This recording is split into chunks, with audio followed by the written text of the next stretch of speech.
Merci. Je vais parler des compliments. J'ai beaucoup hésité et beaucoup changé mon sujet avant de m'arrêter sur le compliment. Et le compliment, je l'ai choisi d'une part parce que ça me permettait de faire quelque chose qui partait d'un phénomène et qui me permettait aussi de travailler à partir de corpus. Et ce phénomène-là spécifiquement m'a semblé permettre d'évoquer des personnes, bien évidemment, notamment Catherine Carbrato-Recchioni, des moments, des thématiques de recherche et des projets de recherche collectifs qui pour moi ont été marquants. On va retrouver des choses dont on a déjà parlé, d'évoquer aussi certaines de mes recherches et également, un peu comme l'a fait Christine Develotte ce matin, d'essayer de montrer maintenant sur cette thématique des pistes qui sont ouvertes. Donc j'ai essayé de représenter de façon un petit peu spatiale un réseau d'associations que je pouvais faire à partir de compliments ou de assessment ou d'évaluation, parce que ce n'est pas nécessairement uniquement le compliment, mais ça peut être aussi des fois l'évaluation. Et ça commence donc par le fait que le compliment, c'est le moment où dans les cours que je suivais avec Catherine Carbrato-Recchioni, on est passé d'une certaine manière de l'implicite, comme elle l'a rappelé, de l'implicite, de l'énonciation, de la sémantique à l'interaction. Et donc c'est là où j'ai vu d'une certaine manière les premiers corpus 86-87, donc l'année 87 on en a déjà parlé plusieurs fois, et pour moi ça faisait en fait un lien avec des choses que j'avais déjà rencontrées dans les cours de Jacques Cosnier quand j'étais en psycho et dans donc le laboratoire d'éthologie des communications, et où on avait déjà croisé Goffman, Václavic, bon, etc. Et donc je découvrais à ce moment-là le fait qu'il était possible d'articuler ce qui était si fascinant dans le décortiquage des implicites et du sens avec les échanges de la vie quotidienne. Donc ça c'est un premier point qui se rattache pour moi à compliment assessment. Un deuxième point qui se rattache, c'est le travail sur les quêtes participatives, qui a été une des premières recherches à laquelle j'ai collaboré dans le GRIC, qui était à ce moment-là déjà devenu un moyen GRIC, c'était plus le tout petit GRIC, c'était un moyen labo. Et donc on avait ces réunions sur le polylogue d'abord et ensuite sur le trilogue d'abord, ensuite sur le polylogue.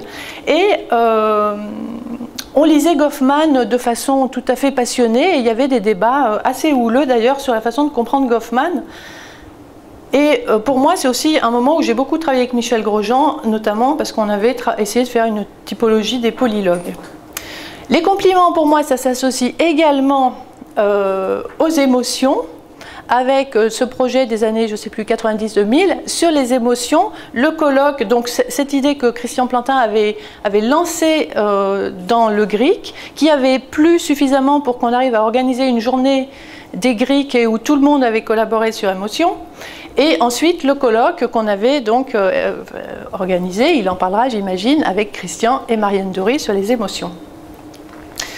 Et puis, dans la visite guidée, donc, j'ai pris la visite guidée parce que ça me permet de parler des corpus, je vais en dire juste deux mots, mais avec deux aspects qui sont importants. Le premier aspect, c'est la base de données CLAPI. Donc tous ces corpus qu'on a fait pendant toutes ces années, maintenant il y a la base de données CLAPI qui permet de les consulter et donc ça a permis un énorme travail sur les questions de transcription, sur les descripteurs et grâce à Carole Etienne notamment sur les outils qui permettent d'interroger les corpus, et donc là c'est toute une équipe évidemment qui a travaillé sur CLAPI. Et puis de l'autre côté les corpus vidéo et la façon dont Lorenza Mondada a insisté sur la nécessité de la technologie des corpus et d'avoir une excellente qualité de corpus. Ce qui fait qu'on travaille maintenant sur des corpus magnifiques de vidéos et que les étudiants et les jeunes chercheurs du labo sont tout à fait passionnés par ces questions. Alors, je dis quelques mots de l'analyse du compliment, donc du contenu de l'analyse du compliment, avec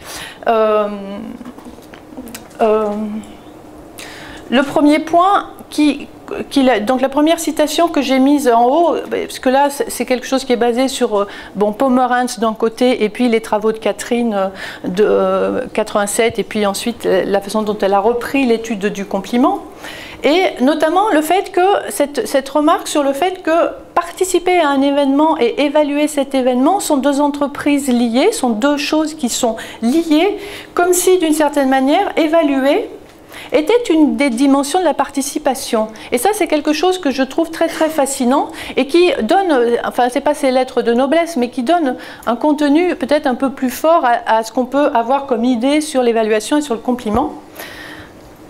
Et ça permet notamment de donner une version collective et de se mettre d'accord, une version partagée sur ce qui se passe, l'activité ou l'événement. Et puis, donc, les travaux sur le compliment, ces premiers travaux, proposent une petite typologie. Donc, on va évaluer quand on participe à un événement, quand on rappelle un événement auquel on a participé, ou après une première évaluation. Et puis surtout, la formulation du système de contraintes qui montre qu'on va, après un compliment ou une évaluation, pouvoir exprimer son accord ou son désaccord. On va pouvoir traiter le compliment cette fois comme un cadeau verbal et donc l'accepter ou le refuser. Et on va, ça c'est une observation, généralement le récepteur d'un compliment va minimiser le compliment qui lui est adressé. Là, c'est une autre raison pour laquelle le compliment me paraissait très important, parce que c'est aussi quelque chose d'exemplaire dans le modèle de la politesse linguistique que Catherine a développé à partir de Brown-Levinson en enrichissant ses analyses. Dans mon propre travail,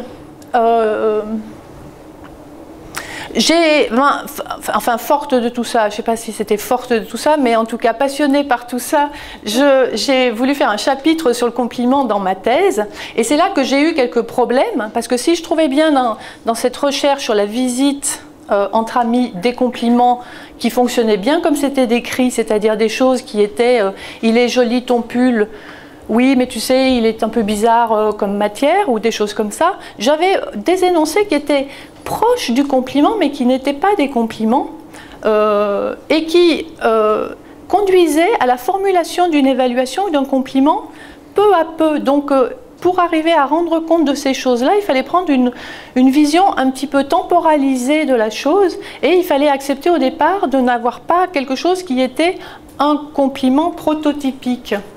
C'est ce que j'avais appelé les commentaires de site.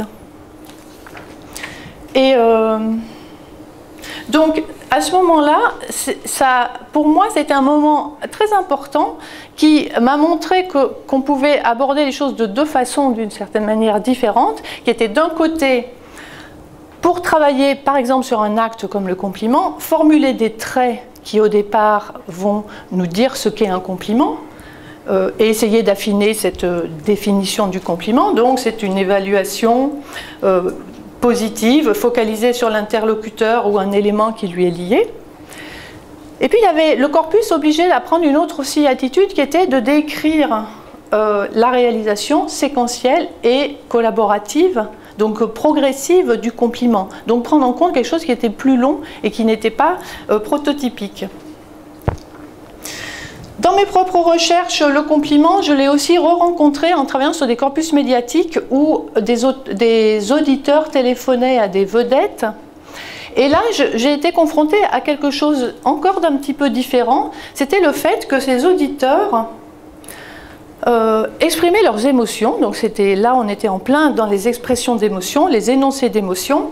Et ils exprimaient des choses qui étaient un mélange, enfin un ensemble de choses, amour, admiration, reconnaissance, donc des choses du type « ce que vous faites c'est magnifique, je voulais vous remercier, je voulais vous dire que je vous admire ». Donc on avait des choses de ce type-là qui étaient finalement, la question c'était plus tellement d'étudier chaque acte comme exprimer sa reconnaissance, exprimer un compliment, etc., mais un ensemble et donc une petite cérémonie. Les participants participaient, donc créaient, étaient acteurs d'une petite cérémonie confirmative, et c'était donc des complexes d'actes confirmatifs qu'elle a étudiés et pas un certain acte particulier. Et là, vous comprenez, j'imagine, avec cette petite cérémonie confirmative, pourquoi j'ai aussi choisi le compliment. Et parce que ça me permettait, en abîme, d'exprimer mes émotions et sentiments aux personnes que je cite. Et je voudrais y rajouter aussi Sandra et Jerry, en les remerciant de l'organisation de ces journées. Et je passe maintenant à la visite guidée. Et l'idée de travailler sur la visite guidée, ça m'est venu d'une question que Christian Plantin a posée l'année dernière lorsqu'on a organisé cette journée sur la visite guidée, enfin sur l'explication avec Chris, et où on a parlé des visites guidées, et où il a posé la question des émotions esthétiques, donc de l'esthétique, de l'évaluation esthétique. Et donc j'ai repris ces corpus et je les ai regardés avec cette question en tête. Alors, je vais vous montrer d'abord quelques petits clips pris dans ces corpus. C'est un corpus qui s'appelle Keravis et qui est la visite d'un château en Bretagne. Et donc, avec ces petits clips, ça va montrer un petit peu le corpus et ça me permet là de remercier les personnes, Isabelle, Julie et Wei, qui ont réalisé ce corpus. Et ça permet de montrer un type d'évaluation bien particulier qu'on trouve dans ce corpus.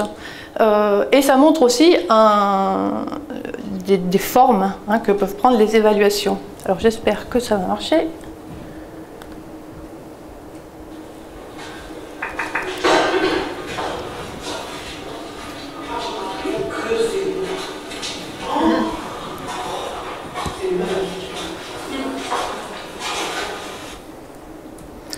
Un autre.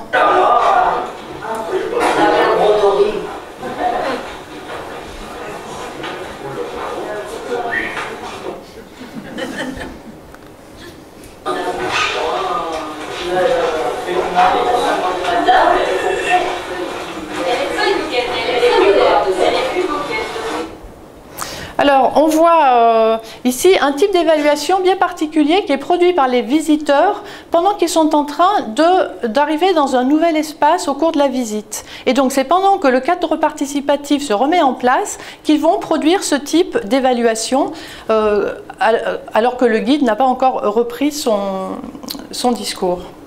Alors, en cherchant donc ces éléments dans les corpus, j'ai trouvé 3 pistes ou 3 idées qui sont à la fois des choses qui sont en cours et des choses ouvertes, des choses en devenir et qui font écho à ce qui précède. Donc les types d'interaction, bon je vais le dire après, les types d'interaction, ensuite les attentes d'enchaînement après une évaluation, l'attente d'enchaînement et puis les types de visites et les types d'objets. C'est toi qui surveille l'heure ?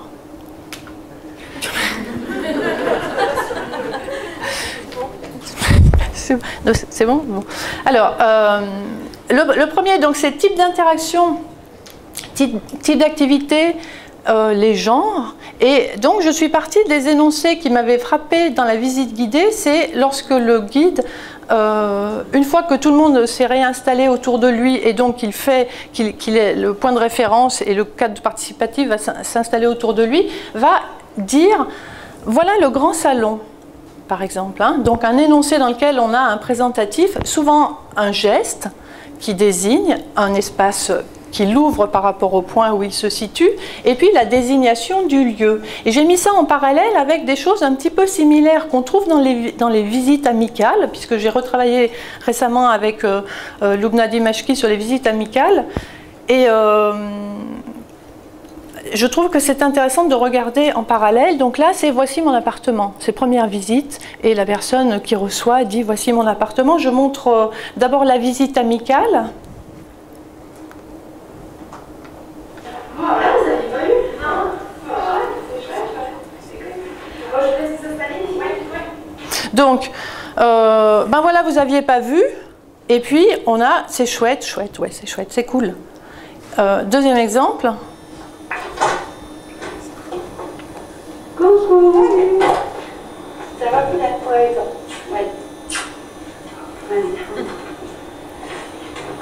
Voilà mon petit chez moi. Donc voilà mon petit chez moi, c'est joli, c'est très bien. Troisième extrait. Voilà mon appartement. C'est bien. Donc voilà mon appartement, bah, il est très bien. Alors, on a ce type d'enchaînement de façon très très récurrente. Là, on peut faire des collections de cette façon de faire. Et puis, voilà dans la visite guidée la façon dont les choses se passent. C'est le billard tout ça à l'envers. La décoration est assez explicite. Voilà. Alors, on va avoir un énoncé qui est du même type et après lequel on ne va pas avoir d'enchaînement. On ne va pas avoir d'évaluation, on ne va pas avoir d'enchaînement pour deux raisons. D'une part parce que le guide en général reprend son souffle pour passer au point suivant. Donc il ne laisse pas d'espace aux participants, aux visiteurs pour enchaîner. Et que les visiteurs eux-mêmes, si jamais il y a un espace à ce moment-là, n'enchaînent pas. Donc ce que je trouvais intéressant ici, c'était ça fait écho à toutes sortes de choses et notamment à la façon dont on va rendre commun un lieu, donc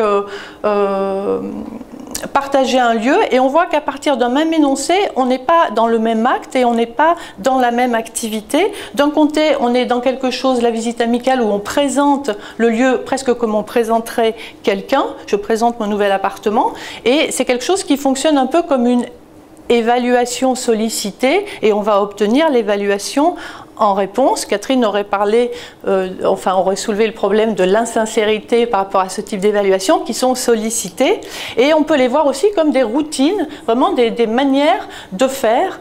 Du côté de la visite guidée, on voit aussi des routines, mais des routines qui sont différentes, et on va avoir systématiquement cet énoncé, voilà le grand salon, à partir duquel on va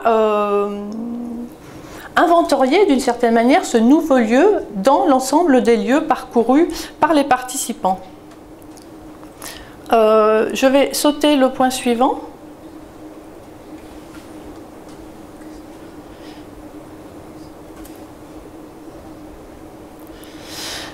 Et je viens vers les émotions et donc la question que Christian Plantin avait posée.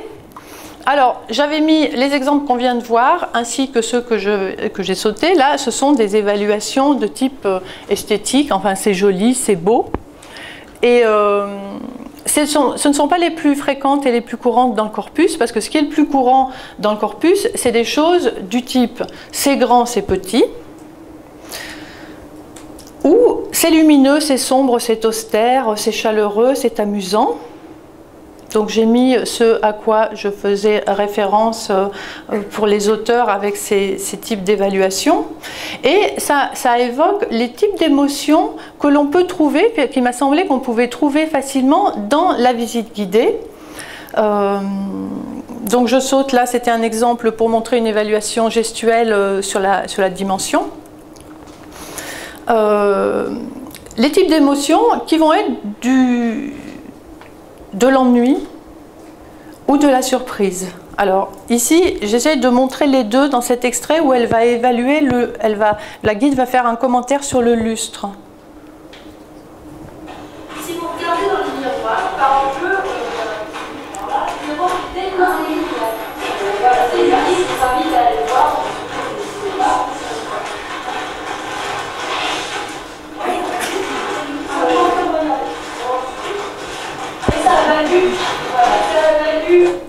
Donc on voit ici qu'elle va montrer quelque chose, donc le fait que ce lustre se reflète dans les deux miroirs, et qu'une première visiteuse va donc suivre le mouvement, va regarder, va voir le reflet et va dire « Ah oui !» Donc elle va manifester d'une part qu'elle a vu, et puis elle va manifester quelque chose qui est de l'ordre de la surprise. Elle découvre ce reflet infini dans les miroirs. En contrepartie, il y a deux autres participants qui semblent absolument pas du tout intéressés par cette chose-là. Et donc ils vont, d'abord ils vont pas bouger, ils vont pas suivre les directives, ils vont pas s'approcher pour regarder dans les miroirs. Et donc là, elle verbalise en disant « moi ça m'amuse ». Moi, ça m'amuse, c'est quelque chose qui est amusant, et les participants manifestent le désintérêt en répondant moi, ça m'amuse, ça vous tente pas de regarder? Oh, si. Et donc là, elle s'approche du miroir. Donc bien sûr, c'est plus un survol, mais c'est donc des pistes. Et la dernière vidéo, voilà, petit clip que je voudrais montrer, c'est sur donc, ces types d'émotions, et notamment la surprise, à mettre en relation avec le type, ici, c'est pas le type vraiment d'interaction, c'est le type de visite, en fait, dont il s'agit. Alors, je vous montre le clip. Dans le fumoir, bien sûr, on est fumeux. Le cigare, vous voyez, c'est pas mal. On pense à tout, pour les aérer, bien sûr, mais aussi de pouvoir les stocker, de les faire sécher. Et lorsqu'on jouait, donc au jacquier, au trick-track, au backgammon, si vous préférez, n'hésitez pas, quand on était un homme ambitieux, à s'asseoir à pied fourchon, s'accouder pour regarder jouer. Alors vous allez me dire, ah ben ça, c'est une fumeuse. Effectivement, c'est une fumeuse. On va avoir tous ces ustensiles à l'intention. Voilà, donc dans ce petit extrait, on voit d'abord comment elle crée une sorte de suspense vers l'objet. Donc elle attire l'attention vers l'objet qui est un objet destiné à recevoir les cigares. Et puis ensuite, elle le manipule de telle sorte à créer la surprise de voir à quel point cet objet est complexe. Donc ça marche très bien parce qu'elle manipule et puis les gens disent « waouh ».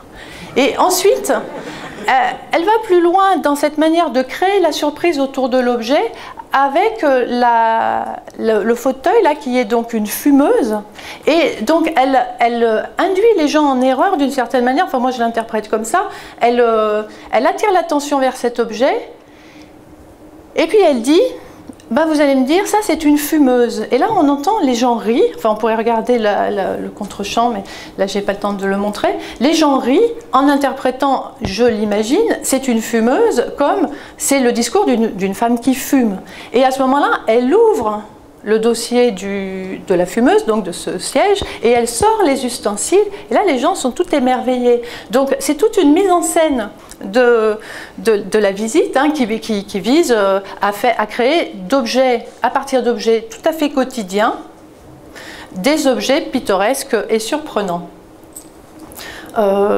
Et donc ça rejoint un projet en cours parmi les différents projets, un projet en cours sur l'objet d'art, piloté par Jean-Paul Duffier, sur l'objet d'art et la visite guidée. Et là, on voit bien qu'ici, on n'est pas en train... Ce sont des objets quotidiens donc qu'il faut rendre dignes d'être visités. Et donc, voilà, ce sont des procédures qui peuvent être utilisées pour le faire. Voilà, je m'arrête là. J'avais choisi le compliment parce que c'était un petit phénomène qui permettait de faire les liens que j'ai dit, et puis qui permettait, il me semble, de tirer des fils. Et je voudrais dire que par rapport à Icare, ce qui est magnifique dans le laboratoire Icare, c'est qu'un petit phénomène comme celui-là, à partir duquel on peut tirer de multiples fils, il y en a un très grand nombre, et donc c'est une des richesses réellement de ce laboratoire. Je vous remercie.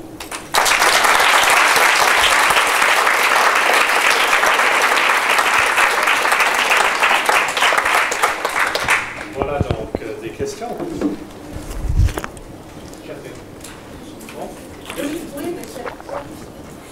Oui, c'est juste une question sur la relation entre compliment et assessment d'évaluation en relation avec la comparaison visite-musée. Bon, oui. Dans les visites, tout éloge du site fonctionne automatiquement comme un compliment de l'hôtesse. Parce qu'il y a ce mécanisme de cochet, je l'appelais comme ça, hein, bon voilà. Qu'en est-il dans le musée? C'est-à-dire dans quelle mesure elle s'identifie ce qui est marrant, c'est le point que j'ai passé, la petite partie que j'ai passée, parce que en fait, le format qu'on retrouve, c'est des cas où le guide attire l'attention vers un objet, et là, le visiteur va dire c'est joli, par exemple, et ce que je vois pour le moment, parce qu'il faudrait faire une analyse plus systématique, mais ce que je vois dans ce que j'ai pu retirer maintenant du corpus, c'est que le troisième tour, donc là c'est un troisième tour qui devient pertinent, le troisième tour est imprévisible. Enfin, pour le moment, je n'arrive pas à voir quelle est la règle qui est appliquée ou le type d'enchaînement, parce qu'on va avoir des cas où la guide enchaîne en disant oui, outre que c'est joli, il faut surtout savoir que c'est quelque chose, et puis là, elle apporte une information. Et puis, il y a d'autres cas où elle va enchaîner, donc c'est un magnifique, c'est le vase de Murano du 19e siècle, alors il dit c'est joli, elle dit oui, mais bon, il y a une branche qui est cassée. Et donc, elle enchaîne comme on enchaînerait, disons, comme on a décrit qu'on enchaînait sur un compliment. Donc, pour le moment, il y a un peu de tout. Ça peut être toutes sortes de choses. Donc, il faut faire l'analyse de façon plus détaillée, je pense. Autre question? C'est pas un accusé de réception, tout ça. Un accusé de réception, c'est-à-dire il y a une proposition et la personne à qui cela s'adresse dit n'importe quoi pour dire oui. D'accord.